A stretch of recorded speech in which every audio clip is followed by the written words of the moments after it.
हम सभी अपने मुख्य दरवाजे पर बहुत सारे ऐसे कार्य करते हैं जो कि हमें नहीं करना चाहिए।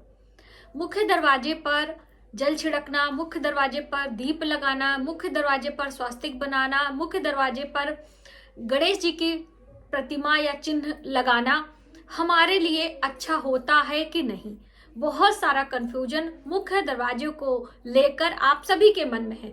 तो आज की वीडियो प्रॉपर मुख्य दरवाजे से जुड़ी होने वाली है और हमें क्या करना चाहिए, क्या नहीं करना चाहिए, और स्पेशली 2025 की शुरुआत में ही यदि हम ये सभी चीजें समझ लें तो तरीके से अपने मुख्य दरवाजे पर कुछ शुभ कार्य करते हुए अपने घर में सकारात्मक ऊर्जा का वास अवश्य कर सकते हैं।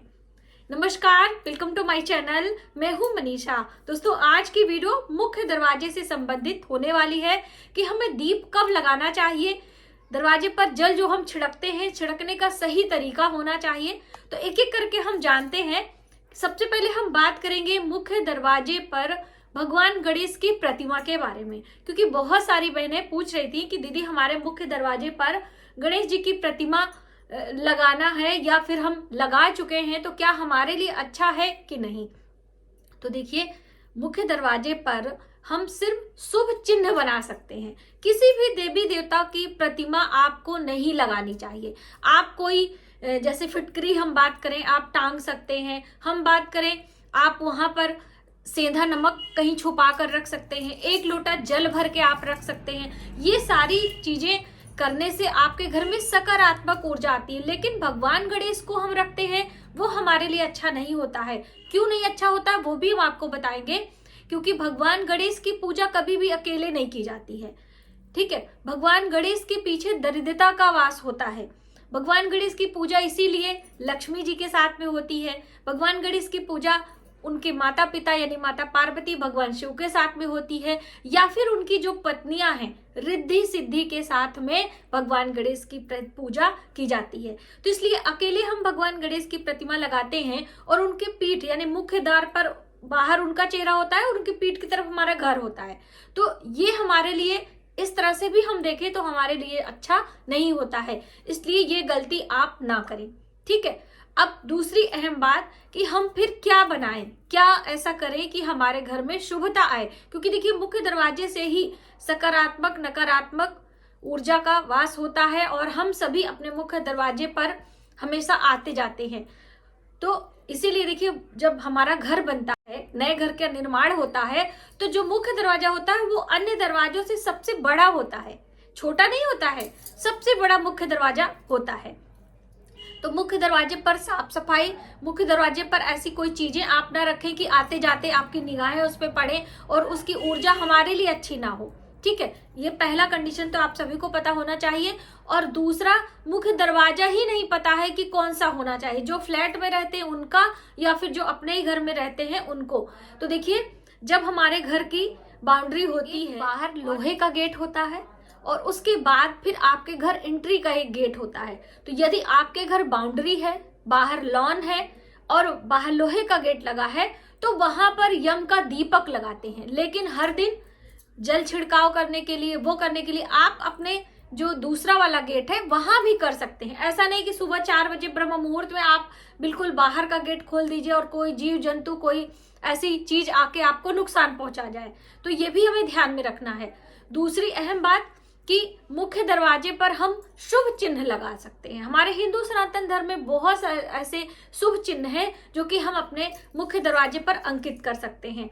तो देखिए, शुभ चिन्ह में ओम का चिन्ह होता है या फिर स्वस्तिक का चिन्ह सबसे शुभ माना जाता है। स्वस्तिक अलग अलग तरीके से भी बनाया जाता है शुभ चिन्ह के रूप में। मैंने इस पर एक पूरा प्रॉपर वीडियो भी दी है, तो आप उसे देख भी सकते हैं। और अलग अलग चीजों से भी स्वस्तिक बनाते हैं। ऐसा नहीं है सिर्फ हल्दी कुमकुम से ही नहीं बनता है, सिंदूर से बनाया जाता है, गोबर से भी बनाते हैं। साथ ही हम बात करें तो सिर्फ हल्दी से और सिर्फ कुमकुम से भी बनाया जाता है। तो अपने मुख्य दरवाजे पर कौन सा बनाएं, ये कंफ्यूजन है ना, तो ये कंफ्यूजन दूर किए देते हैं।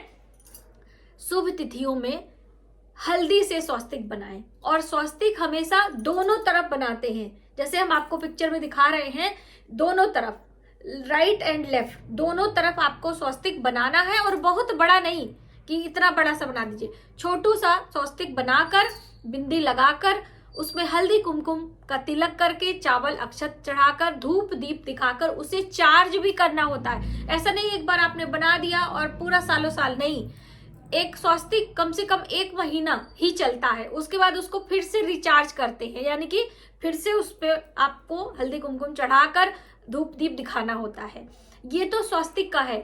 और आजू बाजू ही नहीं, आपको अपने मुख्य द्वार के सेंटर में भी बना सकते हैं। जैसे कि कभी कभी सिंदूर से बनाया जाता है, जब हम हनुमान जी की पूजा करते हैं या हमारे घर में बहुत ज्यादा नकारात्मक शक्तियां होती हैं, तो वहां से उनके दाहिने पैर का सिंदूर लाकर और ऊपर सिंदूर से बीचों बीच में, दरवाजे के बीचों बीच में स्वस्तिक का चिन्ह बनाते हैं और शुभ लाभ लिखते हैं, ऐसा भी करते हैं। तो ये भी आप कर सकते हैं, आपके लिए अच्छा होगा, ठीक है। और जैसे कि जब हमारे घर शादी विवाह होता है तो मुख्य दरवाजे के आजू बाजू चिन्ह बनाए जाते हैं, वो गोबर से बनाए जाते हैं, जो पंडित पुरोहित बनवाते हैं वो गोबर से होते हैं, तो वो एक अलग बात है, ठीक है। ये आपने जाना कि हमें स्वस्तिक और शुभ चिन्ह कैसे बनाने हैं।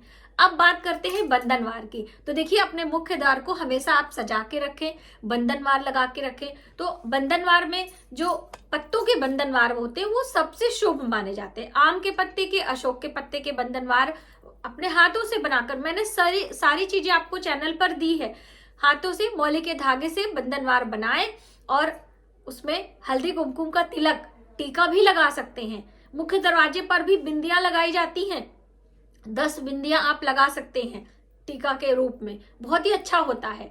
तो आप इस तरह से, ये हमारे जो बड़े बुजुर्ग हैं वो रीति रिवाज सब उनको पता है। सप्तमी तिथि पर जब हम पूजा करके देवी के स्थान से आते हैं तो मुख्य दरवाजे पर हल्दी को ऐपन से ऐसे बनाकर सिंदूर से टीका लगाते हैं। ये सारी परंपराएं, हमारी रीति रिवाज बहुत सदियों से चली आई, कोई नई बात नहीं है। तो इस तरह से करके आप कर सकते हैं। और सूखे पत्तों के बंधनवार आप ना लगाएं। जैसे पत्ते सूख जाते हैं, हफ्ते 10 दिन चलते हैं, उसके बाद सूख जाते हैं, आप इन्हें हटा दीजिए। और आर्टिफिशियल जो बंधनवार होते हैं वो आप हमेशा लगा कर रखें, उससे शुभता भी आती है और देखने में भी अच्छे लगते हैं। अब मुख्य दरवाजे पर पावदान भी लगाते हैं, तो पावदान फटा पुराना ना रखें, हमेशा साफ सुथरा पावदान रखना चाहिए। और कोशिश करें कि हरे रंग का पावदान रखें। हरे रंग का पावदान बहुत ही अच्छा माना जाता है, बुध ग्रह से जोड़कर देखा जाता है, इससे शुभता आती है। यदि आपके घर में बहुत ज्यादा कलह कलेश, नकारात्मक शक्तियां रहती हैं, आपको लगता है कि आपके बच्चे, बहुत ज्यादा छोटे बच्चे जो रोते हैं, कलह कलेश होती, लड़ाई झगड़ा होता है, तो आप मुख्य दरवाजे पर फिटकरी रख सकते हैं, पावदान के नीचे फिटकरी रख दें और 1 महीने 2 महीने बाद उसको बाहर डालकर, यानी कि जल प्रवाह करके दूसरी फिटकरी आप रख सकते हैं। ऐसा करने से भी आपके घर में सकारात्मक ऊर्जा का वास होता है। मैंने इस पर एक सेपरेट वीडियो भी बनाई थी, तो बहुत सारे लोगों ने उसको बहुत पसंद किया था। ये काम आप कर सकते हैं। दूसरा, जल का छिड़काव हम करते हैं। तो देखिए, जल का छिड़काव 2 तरीके से किया जाता है। आप लोग हमेशा कंफ्यूज हो जाते हैं। हम एक बिना नहाए जल का छिड़काव करते हैं, एक स्नान करने के बाद जल का छिड़काव करते हैं। तो स्नान करने के बाद जब हम जल का छिड़काव करते हैं तो वो हल्दी, गंगा जल या फिर केसर के साथ में युक्त एक जल बनाते हैं, उससे छिड़काव करते हैं। वो छिड़काव हमेशा ऊपर किया जाता है, मुख्य दरवाजे के ऊपर किया जाता है, नीचे नहीं करते हैं, ऊपर करते हैं, ठीक है। और जो हम अपने मुख्य दरवाजे को धोते हैं और दीप लगाते हैं वो हम नीचे करते हैं, जहां पर हम पावदान लगा कर रखे हैं वहां पर आपको सादे पानी से धोना है, ये बिना स्नान किए करना है। लेकिन ब्रह्म मुहूर्त में सुबह सवेरे उठकर सबसे पहला काम होता है मुख्य दरवाजे को धोना, ठीक है। आप झाड़ू से दें, हाथ से धोएं, किसी से भी धोएं, कोई प्रॉब्लम नहीं है, लेकिन धोएं। और फिर दीप वगैरह हम स्नान करने के बाद ही लगाते हैं और ब्रह्म मुहूर्त में ही दीपदान का महत्व है। यदि आप ये काम सुबह नहीं कर पा रहे तो शाम के समय भी दीपदान कर सकते हैं, सूर्यास्त के बाद। देखिए, सूर्यास्त से पहले या सूर्यास्त के बाद ही हम दीपदान का महत्व होता है और ऐसा करना भी चाहिए। तो बहुत सारी बातें, छोटी छोटी कंफ्यूजन मुख्य द्वार से संबंधित इस वीडियो में मैंने क्लियर करने का कोशिश किया है।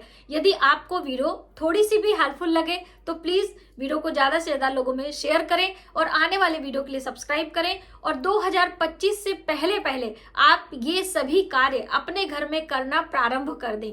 दोस्तों, ये देखने सुनने में बहुत छोटी और आपको वैसे लगती, लेकिन इनका सकारात्मक प्रभाव बहुत अधिक होता है। ठीक है, तो आप इन सब बातों का ध्यान रखें। मिलते हैं एक नई जानकारी के साथ नए वीडियो में। तब तक आप अपना परिवार का ख्याल रखें। जय माता।